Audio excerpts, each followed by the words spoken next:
Hi friends, welcome back to my channel. I'm Jessica Hazeman and I am so excited because today I'm going to be telling you all about my birth story, which was the most incredible experience of my life, and I cannot wait to tell you guys every single detail. So I have never been pregnant before. This is my first child, and I did know that I wanted to have an unmedicated birth. My mom had all four of us, me and my three older brothers, at home. And I just loved it. I loved that she had us at home. It was cool to tell people that. I really didn't have any reason that I really wanted it at home until I started to research birth and pregnancy and labor, and oh my gosh, I learned so much along the way. I have a whole blog post about, and a podcast episode about how we prepared for labor, and I think it is super helpful because it really helped both my husband and I figure out what we wanted. That being said, we felt very prepared and I didn't feel nervous at all. I was like super excited to give birth. At about 8 a.m., I woke up and went to the bathroom like I always do, and I peed, I came back and laid back down in bed, and I realized like it was a little wet down there, and I was like, that does not seem normal. Alright, Jessica just peed the bed moments ago. No, I stood up and how do you feel? It gushed out of me. She just started dripping here. No, I have a diaper on. Now Jessica's wearing a diaper. Why are you wearing a diaper? Because it's still coming out of me. I thought I'd be freaking out way more, I just want to say. So did I. Well, I laid there for like a half hour this morning and was like, there is something coming out of me. And then was like, should I roll over and tell him? Because I'm not having any contractions. Or if I am, I'm not feeling anything. Yeah. We decided that we were going to take it slow because I hadn't had any contractions at this point. I had talked to my doula previously, and we kind of were like, we're just going to, keep it to ourselves, even though typically you call and you go right into the hospital. But we were like, no, we're going to keep it to ourselves. We're going to treat this day as normal as possible until the contractions are close enough that we would head to the hospital. So that's what we did. I didn't see my mucus plug or anything. A lot of people have asked me about that, and I was like, are you waking up, baby? We are. So I'm having a pretty good day today. Legs are a little sore. Hip flexors are really tight because I played football yesterday. How about you? I'm honestly feeling pretty good. I'm leaking a lot. I'm wearing a diaper because the amniotic fluid is just pouring out of me at random times. Say that 3 times fast. The amniotic fluid. amniotic fluid. It's weird. I thought it would be all at once or a steady leak, but it's gushing, stops, gushing again, stops. So that's been fun. And the first thing that we thought when my water broke was, crap, we need to go to Walmart and get snacks. We already talked about this. We already talked about this in the last video about snacks. We don't have to talk about it anymore. We're going to get the snacks. It's fine. You're gonna have food. Contractions. I am. I'm just starting to now feel them, which it's been probably 2 hours since my water broke. Yeah. I'm not feeling even a beginning or an end. I just at one point feel some pressure down there and then it's gone. So I think I still got some time. How has the breathing been going? I got in the car, and that while I was having a contraction, I was trying to sit down, and that hurt. So I was all tensed up, not sitting on the seat, putting my hand down. And he goes, are you calm and breathing through it? And I was like, no. So first contraction, that didn't go so well, but we're gonna work on the breathing for the next ones as it progresses. We went to Walmart around 10 a.m.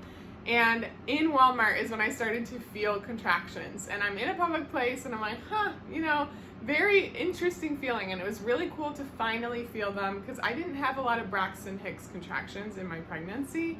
So it was really cool to feel them.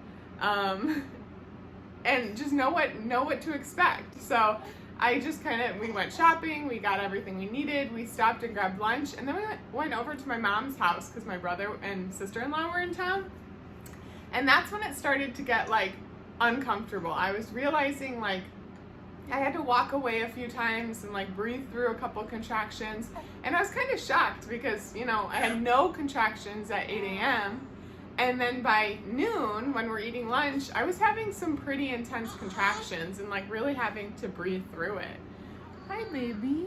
And I texted my husband because he had dropped me off to go walk the dogs, and I was like, you need to come back and get me. We need to go home because I am feeling pretty uncomfortable. So we did. We left my mom's house around like 12:30, and came home, and I realized like I'm such a bath person. I love taking baths. My pregnancy, I took like 2 baths a day, and I was like, I'm gonna hop in the bath. It's gonna feel so good. And while I was in the bath, I had 1 contraction in the bath, so that means I was in there for like less than 10 minutes, and I was like, this does not feel good. Like, it did not make the pain go away. It did not alleviate anything. It was kind of like I was still on my back, and it just did not feel good. I realized like being on my back through this labor was a no-go for me. So I hopped out of the tub and was like, okay, I'm just gonna try to keep moving around to distract myself from these contractions. So, Jessica, how are you doing? Just working through contraction right now while organizing. With the panda. I went and put groceries away. I made a TikTok. I posted the TikTok. I made a bump date. I got my like typical, you know, underwear. I had a diaper on at that point because my amniotic fluid was still leaking out of me, and got in the camera and had to breathe through a couple contractions, but got a little bump date out. And then, yeah, so I just did stuff around the house, and within a few hours, around like 2:30, I was not able to do much around the house. I was like having to breathe, and then a couple minutes later having to breathe through another contraction, and that's when my husband started texting the doula and was like, this is really happening, and started timing the contractions on a contraction app. We texted our doula and let her know what was going on, and then we texted our dog sitter. We're about to text family because I think we're gonna be heading to the hospital pretty soon. Do you want me to what am I wearing? Jeans or pants? What am I wearing? I would wear sweatpants. Okay. Those are the ones I patched, just so you know. I'm okay with that. They're comfy. Okay. The new ones I just bought are also in there, clean. These are a little comfy. Things are actually happening. They're not 30 minutes apart anymore. Still not consistent, but it's been really making me work on my breath, and one of the things I've been telling myself is like at the end of this I get to hold my baby and whatnot. Every single time I'm in a contraction, I'm on the verge of tears just from the thoughts that are going through my head, that I get to hold this baby and that I get to go through this process, even though it is a huge surge and it's hard. I get to go through the process of it. Yeah, it's not easy, but it's happening. I would have to say I was hoping for like more relief between the contractions, and I'm just so uncomfortable.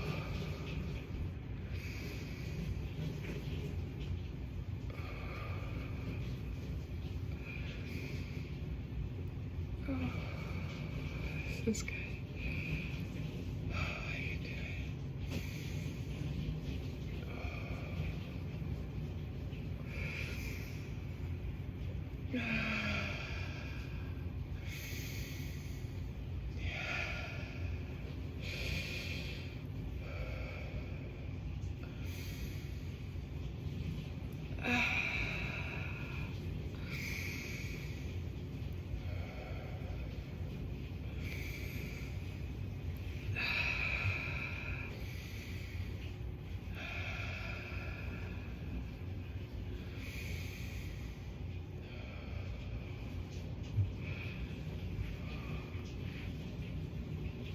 Alright. Anyways, I'm still in a lot of pain between the contractions is what I wanted to say. My back hurts really, really bad. Even when the contractions aren't happening, and that's causing me to like not be happy about this. Our bags are in the car already. Car seats in the car already. So We're ready. We are ready for baby Hazeman to come. Well, like, originally it started like they were 7 minutes apart, but that was only for 2 contractions, and then they were 5 minutes apart for 2 contractions, and then they were 4 minutes apart for 2 contractions. And my husband and I are sitting there like, wait, it has to be 4-1-1 is what the hospital told us. So 4 minutes apart, 1 minute contractions for an hour. But nothing was lasting an hour. It was like 1 or 2 contractions, and then it was like, bam, like they're closer together. Now they're closer together again. So luckily when the doula got here, we decided pretty quickly. She was like, whenever you're ready, we should go to the hospital. This is probably my favorite part of labor, was being in the car. Weirdly enough, I sat in the back seat with my butt on my feet. I was like in a kneeling position, and my husband had our wedding playlist on, which is all those like romantic songs, and we just kind of, he really coached me through breathing, but he also reminded me, like, in the end, you get to hold your baby. This is for your baby, and was reminding me that we're working with the body to open up, and when the contractions are happening, to relax and allow the body to open. And it was very private being in the car. Despite the people all around me at all times, I felt like it was very private, and it was very just perfect. I just loved it. I was able to breathe through it. I was able to have full control, and I just loved that part of the laboring process. Yeah. That last one was the best one that I've seen you do. Yeah, because I'm thinking about like the end, which is really helpful. Contractions have started.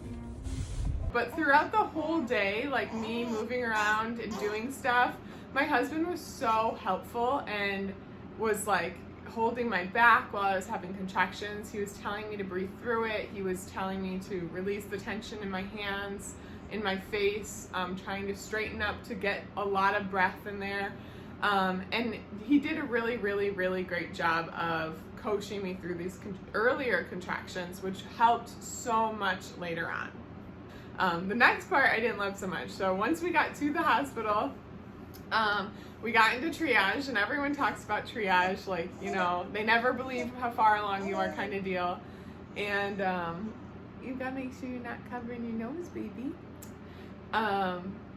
And I got in there, and she was like, okay, I need you to lay on the bed. We're gonna test, or we're gonna check to see how dilated you are. And I was like, I can't lay on the bed. Like, my back hurt so bad at that point. And she was like, we have to check to see if you're dilated, and we have to check to see if your amniotic sac broke. And I was like, well, it did. My water broke this morning, so we're good on that end. And she was like, but we still have to see if you're dilated, and I have to use these Q-tips to check to make sure it was your water breaking and not just peeing. And I was like, Lord Almighty, like a gallon of water came out of me. I'm sure it was my water breaking, but I'm in the middle of labor and, you know, angry, and was like, this is just annoying.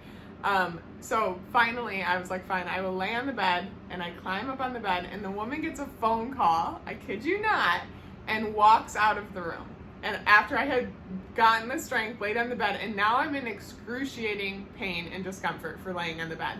So I, oh, it's okay, baby. So that was ridiculous.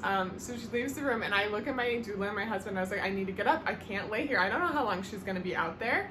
So I get off the bed, and right as I'm standing up, she comes back in, and she goes, no, you have to be laying down, like really sassy. And I was like, oh my God, you just made me angry, and I was just so upset. And finally I lay back down.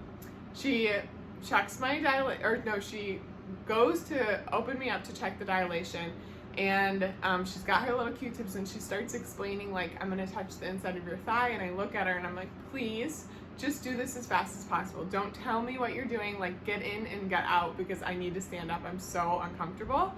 And she didn't. She took her sweet time, and she still talked through the whole thing, but probably hospital protocol. But when I was that uncomfortable, I was like, please just do it faster. But it was really funny because she, you know, swipes to see if it's amniotic fluid, and then she opens up and she goes, I see hair. which was shocking. We didn't know if the baby was gonna have hair or not, but I was like, wow. So she could literally see the hair while I was in triage, and she tells me that I'm about 8.5 centimeters dilated, and she goes, we're gonna get you up to the room right away. And someone walked in to get my IV and to do a COVID test, and she was like, no, we're gonna get her up there. You guys can do all of that stuff up in the room. And I was like, all right, this is it. So I walked all the way up to the labor and delivery room and got to like actual, the hard part of labor, the transition and the birth of the child. A lot of questions that I got on social media were about like the ambience of the room and the comfort measures. And to be quite honest, I probably got up to the room about 5 p.m. And I didn't have time to bounce on a ball or to stand or to walk around or to get in the tub or the shower or all of the amenities that they had. I didn't use. I walked over. They needed to get the monitor on, so I stood by like the computer with the monitor, put the monitor on my belly. One thing I did want was the wireless monitor, and I didn't get that. My birth plan said I strictly want the portable wireless monitor. But we just didn't have time. They had to get the monitor on me, and they had to check for the baby and for my heartbeat. So that was one thing that didn't go according to plan, but wasn't a big hiccup.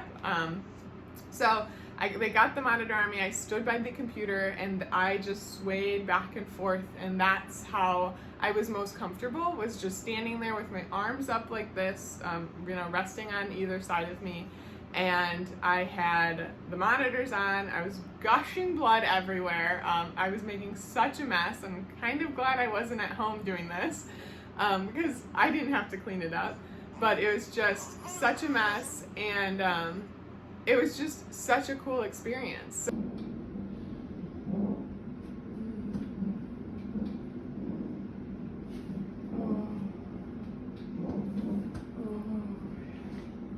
Big on those fingers. You got it. There you go. Oh my God. Oh, the baby's coming. There we go. Oh, the baby's coming. It's gonna be so worth it. You got it. 2 big breaths. There's one. Very nice. Blow it out. Get it nice and big on this one. There it is. Wiggle those toes. You got this.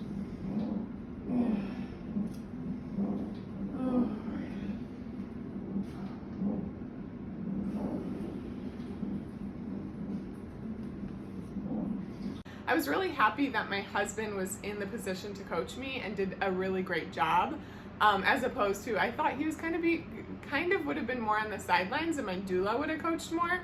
But it was my husband, and he did a phenomenal job. He was constantly reminding me, to breathe, to open up, that this was good, to smile, to love this experience, which was just so fun. And I'm so happy he got to be such a big part of this. And then while he was doing that, my doula was taking care of everything else. So things that bothered me while I was in labor that I didn't know were loud noises and lots of people talking and frantic things happening around me was really cramping my style. But I was trying to stay in the zone so much, I wasn't gonna be excuse me nurses, could you be quiet? I'm trying to have a baby here, So my doula was able to assess the environment and make sure it was a positive place for me to labor in. She handled dimming the lights, turning off all of the, beeping sounds that we didn't need. She asked the nurses to leave if they didn't have to be in the room, asked them to please speak quietly or to have conversation outside of the room, limit the number of people in the room. So the entire time I labored, there was one nurse that came in very seldomly to make sure that the heartbeat, the heart monitor was on correctly, I think. And then my midwife was in there a few times, but sometimes it was just us. And it made it so much nicer, and I didn't have to advocate for myself. I had someone doing that for me. And eventually my body just started pushing, and I was like, okay, I can't hold this back.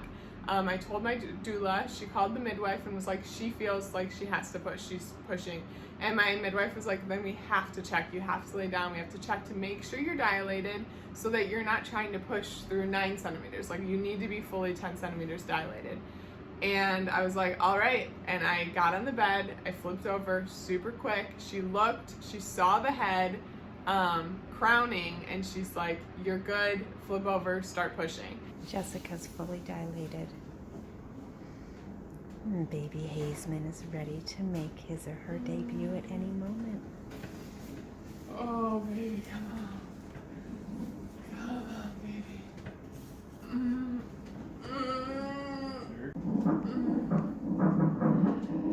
This is your plan, Jessica. You orchestrated this. You made it happen. Oh, yeah. Come on, baby. Come on. Oh, come on, baby. Oh, yes. Oh, yes. Yes.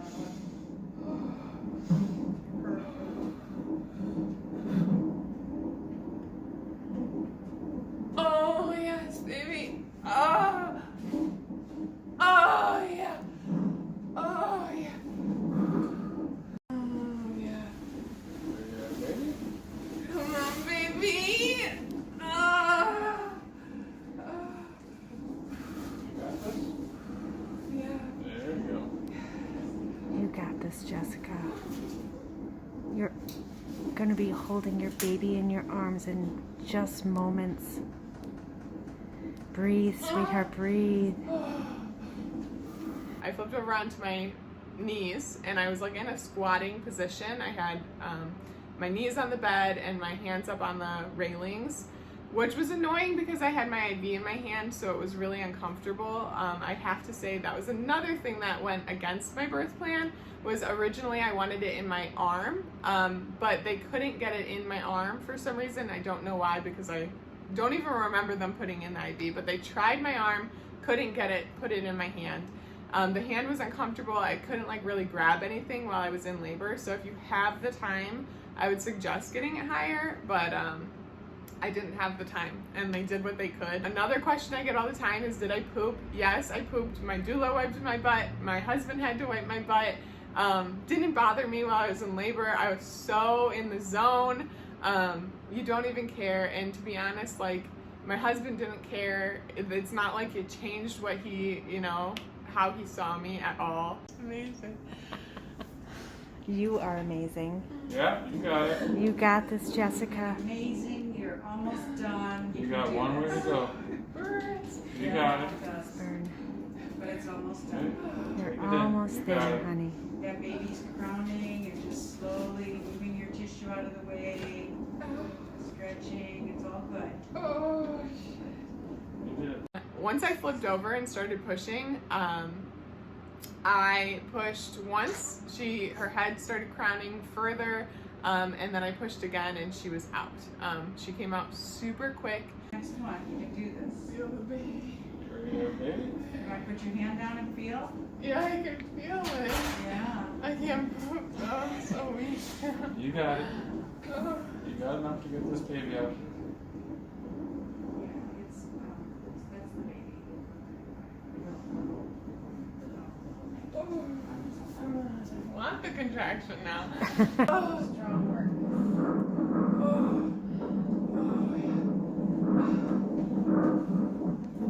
Okay, I'm gonna put this underneath you. Yep. So I'm gonna have you just lift up a little bit. No, you Lift plant your feet, lift your butt.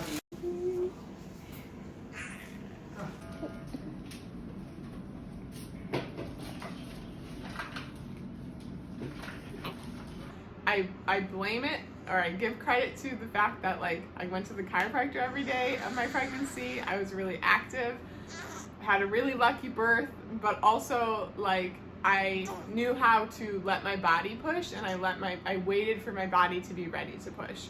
My body was so ready to push. She came out and she had such a round head. All of the nurses were like, wow, like, she just flew through that birth canal. Like, her head is so round and whatnot. So it was cute.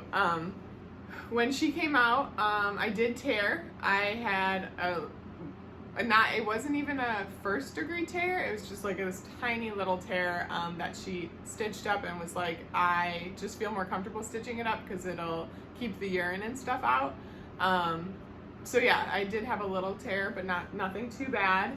And they immediately handed me Adalynn, who we didn't know was Adalynn at the time. We didn't know if it was a boy or a girl for like 15 minutes. She just put the baby on my chest. I sobbed, I looked at her, I loved her, I smiled, I was so happy. And then we pushed the placenta out, which that was another thing that went against my birth plan. Was I didn't want to have Pitocin at all, which is what induces labor. They didn't give it to me for pushing Adalynn out. That was all spontaneous, but they did give it to me to push the placenta out because it wasn't happening. So they gave me the Pitocin. I started to push. I was on my back at this point, and I had such a hard time pushing the placenta out. Like, she was like, the midwife who just sat there and was like, "You're an amazing pusher. I can't believe how well you pushed her out," was like, "Are you pushing?" When I was on my back trying to push the placenta out because I could not push the placenta out. But I pushed and pushed and pushed. They couldn't really get it, so she actually had to like reach up with a tool and like scrape the placenta off, and it was not a good experience, but well worth it because here I am looking into my newborn baby's eyes, and I was so distracted and so in love. And so worth it. So seeing the placenta was really cool too. So after it was completely out, I got to look at it, which was really cool. We waited until the umbilical cord stopped pulsating and was completely white before my husband came and cut it. And then when they finally were like writing everything down, like time of birth, 6:14 p.m., they were like, "Is it a boy or a girl?" And at that point we're like, wow, it's been like 15-20 minutes, we have no idea. So that's when I lifted her up and was like, "We have a little girl, Adalynn Gene," and oh, she was so perfect. We did have our golden hour. I had her on my chest for the full hour, if not longer. Then they took her to weigh her and measure her. While I had her, I immediately tried to get her to latch on my nipple. The first time she latched a very, very shallow latch, but I was still happy that she latched at all. And then about like a half hour later, I tried again, and she did a really great latch all on her own without a lactation consultant. So I was super lucky because I was slightly more worried about breastfeeding than giving birth. Like, I was just so scared that it was going to be really, really hard for me because it is for so many women. But it was very easy. She latched very well, so we were super lucky. Quite honestly, from the time that we got home from my mom's house after lunch. Oh, at like 12, Yeah, 30? I never had relief. Like, Oh, my back you kept hurt on so saying you bad. were in pain. Yeah. Yeah. But, like, it was 100% pain the entire time. Yeah. Which was hard. Yeah, obviously it was more painful during the contraction. Sure, right. But then, like, afterwards, I was still like, holy crap, my back hurts so bad. I couldn't sit, I couldn't move around like normal. They kept on telling you, okay, just lay down. You know, the next morning after delivering, I went to stand up and felt really lightheaded, which to me makes sense. You know, you lose a lot of blood. I just went through a traumatic experience. But I was really lightheaded, and so they came in and did my blood pressure test, and it was normal, but my pulse was 150, which is really high. When I would stand up to like go to the bathroom, it would shoot up. It was so high. So they did a million tests on me, and it was like for the next 24 hours, we ended up having to stay an extra day. For the next 24 hours, I was just so overwhelmed because they were poking me with needles, taking my blood, putting IVs in me. I had to get an echocardiogram, an EKG, just so much different stuff, and I was just like, all I want is to go home. And eventually, like, I went to one of the doctors who ordered all these tests, and I was like, I am exhausted. I'm so in love with this baby. I feel deep down in my body that, like, I'm okay. Can I please go home? And he was like, yep. So he canceled the CT scan that was scheduled and was like, go home. If you're still experiencing symptoms in a couple of days, we'll get you in. But he's like, you look really healthy despite the pulse. Like, I'm sure it's just, you know, your body recovering. So it ended up being okay and I got to go home, but I realized I hate hospitals, and although the birth went perfectly, I still wanted to get out of there and I wanted to get home as soon as possible, which we did, and we're home and we're so happy now. So a lot of the birth plan went as planned. A lot of it, which is what the goal is, you know. I want the midwives to understand what my intentions are and to do their best to follow them, but obviously things don't go perfectly.